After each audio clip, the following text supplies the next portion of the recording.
Family, what's going on? What's going on? It's Coach Paul, your 30 plus dating and relationship coach. Listen, as a dating coach, I meet people a lot of time, and one of the main issues we have to talk about is them meeting emotionally unavailable people. One of the first things I tell anyone who's a dater to look for in a person that they plan on spending any time with is to make sure that this person is emotionally available, right? Emotionally unavailable people will have characteristics that are very detectable early on. They are people that want to keep you at arm's length. They're not good at putting words to their emotions. There's not a lot of intimacy. They have no problem counseling plans with you. They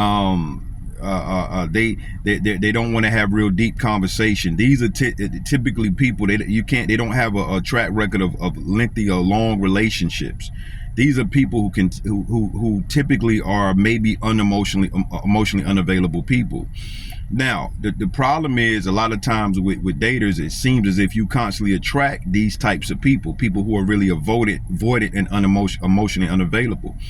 That could be because you are a person who are subconsciously still dealing with childhood trauma. Maybe you had a parent or a caregiver, one or both, who wasn't really emotionally available. So now you find yourself picking, perceiving, or provoking characteristics in other people who bring those same things that you dealt with from childhood trauma. And that goes a little bit deeper, because now you want to start doing some work to deal with that, so you can start choosing and picking people who are more emotionally available.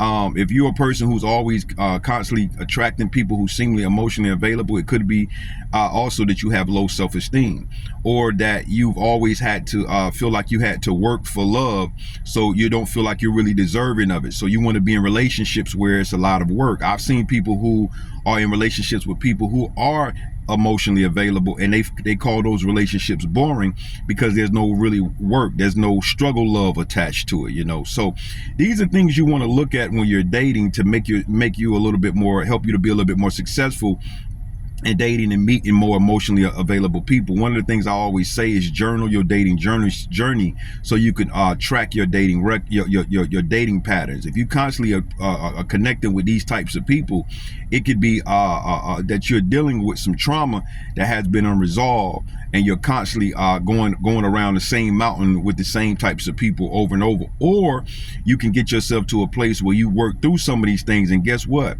You could be in a healthy relationship, and now you are perceiving or provoking unavailability, that's emotional unavailability that's not really there. So let's look at these things, because my goal as a dating coach is to help you to be successful and to meet someone that's really for you and who is emotionally available. Okay, don't say I ain't trying to help you.